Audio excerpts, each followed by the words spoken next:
Selamat datang di channel kami di sini. Kami telah menyiapkan cerita kisah nyata yang menarik dari berbagai penjuru.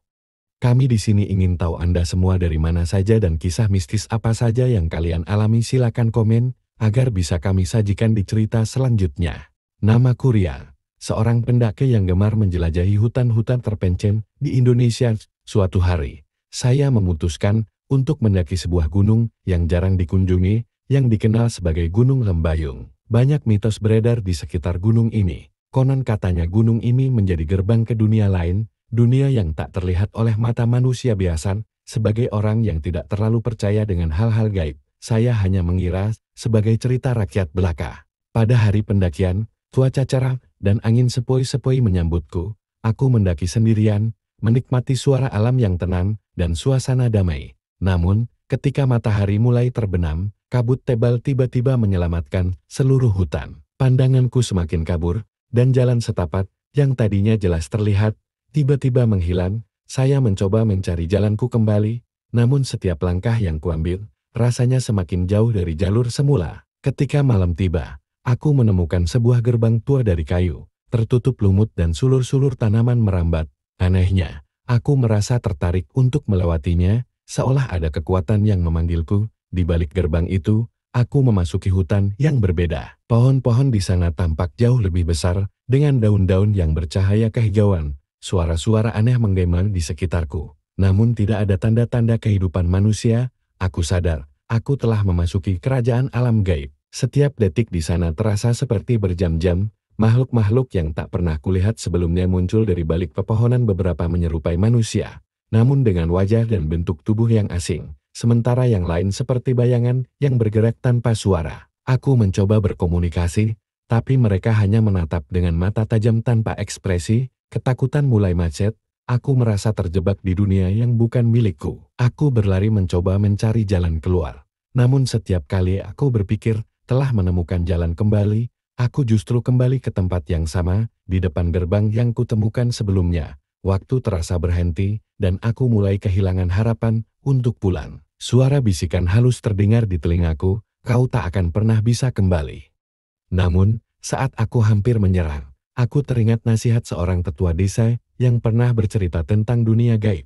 Jika Anda tersesat di alam mereka, minta izin untuk meminta izin. Jangan panik. Dengan gemetar, aku berlutut dan berdoa dengan sungguh-sungguh, meminta izin untuk kembali ke dunia nyata. Tak lama kemudian, angin kencang tiba-tiba berhembus, menyapu kabut, dan bayangan-bayangan makhluk itu perlahan menghilang. Di depan kuburan, gerbang kayu yang tadi begitu jelas mulai memudar. Aku terbangun di dasar gunung, dengan pagi yang mulai menyingsing. Aku tak tahu bagaimana aku bisa kembali. Namun aku yakin bahwa aku telah diberi izin untuk pulang oleh mereka yang menghuni kerajaan alam gaib itu. Hingga kini, setiap kali aku mendaki, aku selalu membawa sesaji kecil dan berdoa, mengingat pengalaman yang hampir merenggutku selamanya. Setelah kejadian itu, aku tak bisa mengabaikan rasa penasaran yang memikirkan pikiranku. Meskipun aku berhasil kembali ke dunia nyata, pengalaman di kerajaan alam gaib itu terus menghantuiku. Bayangan gerbang tua, hutan bercahaya, dan sosok-sosok misterius yang kuhadapi masih terpatri jelas di ingatanku. Banyak yang menganggap cerita ini sebagai hayalanku saja, namun dalam hati, aku tahu bahwa apa yang kualami benar-benar nyata. Beberapa minggu setelah kejadian tersebut, saya memutuskan untuk kembali ke desa di kaki Gunung Lembayung, berharap bisa mendapatkan lebih banyak informasi dari penduduk setempat. Saya bertemu dengan Pak Wiryo, seorang tetua desa yang dikenal memiliki pengetahuan mendalam tentang alam gaib. Saat aku menceritakan pengalamanku, beliau hanya tersenyum tipis. Banyak yang pernah mengalaminya, Rian, kata Pak Wiryo, tetapi tidak semua bisa kembali. Kau beruntung. Aku melihatnya dengan rasa penasaran. Apa maksudnya, Pak? Pak Wiryo kemudian mulai bercerita tentang asal-usul Gunung Lembayung. Gunung itu diyakini sebagai gerbang antara dunia manusia dan dunia makhluk halus. Menurutnya, makhluk-makhluk yang mendiami tempat itu adalah para penunggu yang tidak suka diganggu, dan mereka hanya akan membiarkan seseorang pergi jika orang tersebut menunjukkan rasa hormat.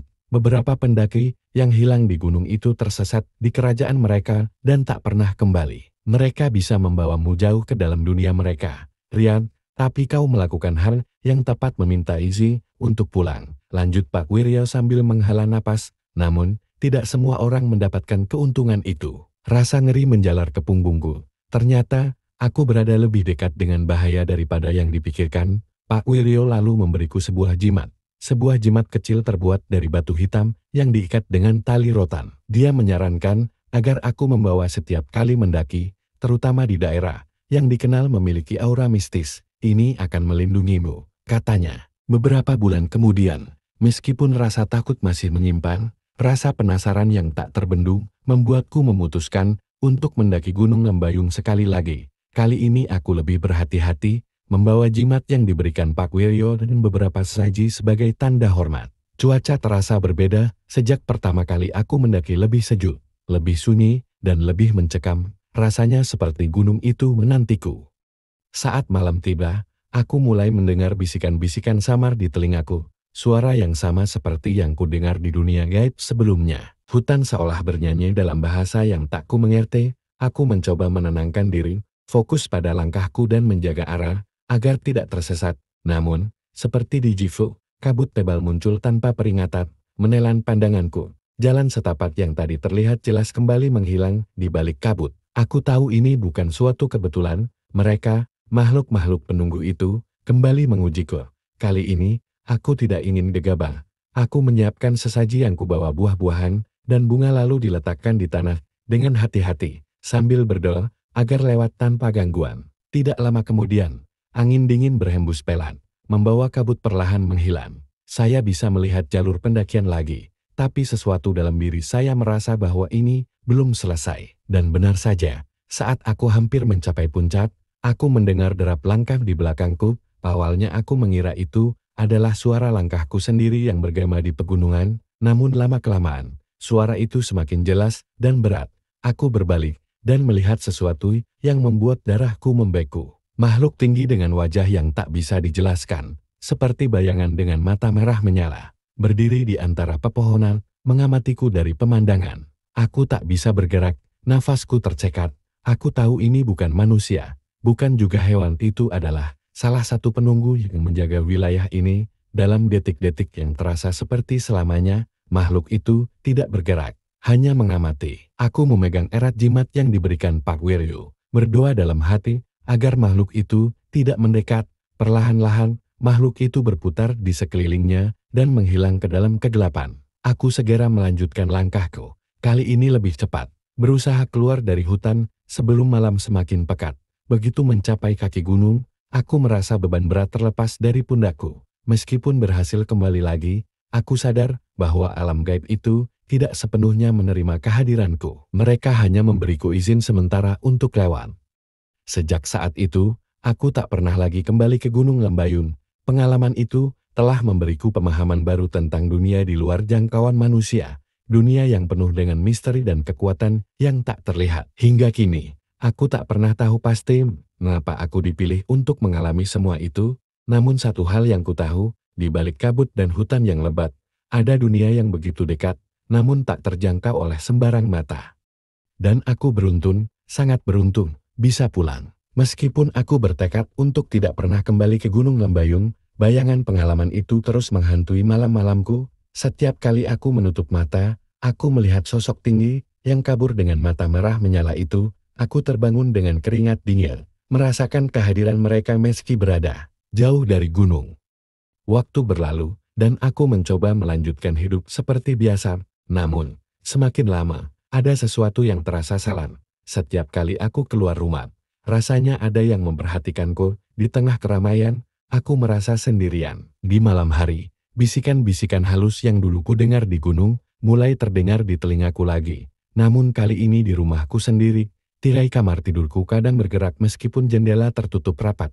Barang-barang kecil, seperti kunci atau jam tangan, seringkali berpindah tempat tanpa alasan. Namun, semuanya berubah ketika suatu malam aku terbangun karena mendengar suara derap langkah di luar kamarku. Langkah itu terdengar berat, seperti seseorang sedang berjalan pelan-pelan di atas lantai kayu yang berderit. Aku segera duduk di kasur, menajamkan pendengaranku. Langkah itu semakin dekat, mendekat ke arah pintu kamarku. Dadaku berdegup kencang, aku merasa seperti kembali berada di tengah hutan, berhadapan dengan makhluk gaib. Pintu kamarku tiba-tiba terbuka perlahan. Awalnya hanya sedikit, lalu semakin lebar. Tapi tak ada siapapun di baliknya, hanya kegelapan yang mencekam. Aku menggenggam jimat yang selalu kugunakan sejak pendakian terakhir, berdoa agar apapun itu segera pergi. Namun, saat aku mencoba memejamkan mata, suara bisikan kembali terdengar, kali ini lebih jelas. Seolah ada seseorang yang berdiri di sebelahku, kau tak bisa lari, kau tak akan pernah bebas. Aku meloncat dari kasur dan menyalakan semua lampu di rumah. Malam itu aku tak bisa tidur lagi. Keesokan harinya, saya langsung pergi menemui Pak Wiryo. Aku menceritakan semua yang kualami padanya, mulai dari suara-suara, langkah kaki, hingga pintu yang terbuka sendiri. Wajah Pak Wiryo terlihat semakin serius seiring berjalannya ceritaku. Saya sudah menduga ini bisa terjadi, katanya dengan nada berat, ketika Anda kembali dari alam mereka. Mereka meninggalkan jejak dalam diri Anda. Jejak itu menarik mereka. Kau belum sepenuhnya lepas dari pengaruh mereka. Hatiku berdegup kencang mendengar penjelasannya. Apa maksudnya Bapak? Apakah mereka mengikutiku? Pak Wiryo mengangguk pelan. Bukan hanya mengikutimu. Mereka sedang mencarimu. Kau mungkin sudah diizinkan pulang pada waktu itu. Tapi sebagian darimu masih tertinggal di sana. Itu sebabnya mereka terus mendekat. Aku merasa tubuhku gemetar. Bagaimana bisa? Aku telah pulang. Aku telah selamat. Apa yang harus saya lakukan, Pak? Bagaimana aku bisa benar-benar lepas dari mereka? Pak Wiryo menghela nafas panjang. Ada cara, tapi ini tidak mudah. Kau harus kembali ke gunung. Kembali ke gerbang di mana kau pertama kali memasuki alam mereka. Di sana, kau harus melakukan ritual pemutusan. Jika tidak, mereka akan terus mencarimu. Dan mungkin kali ini, mereka takkan membiarkanmu pergi. Perasaanku berkecamuk antara takut dan bingung. Kembali ke Gunung Lembayong? Itu adalah hal terakhir yang ingin kulakukan.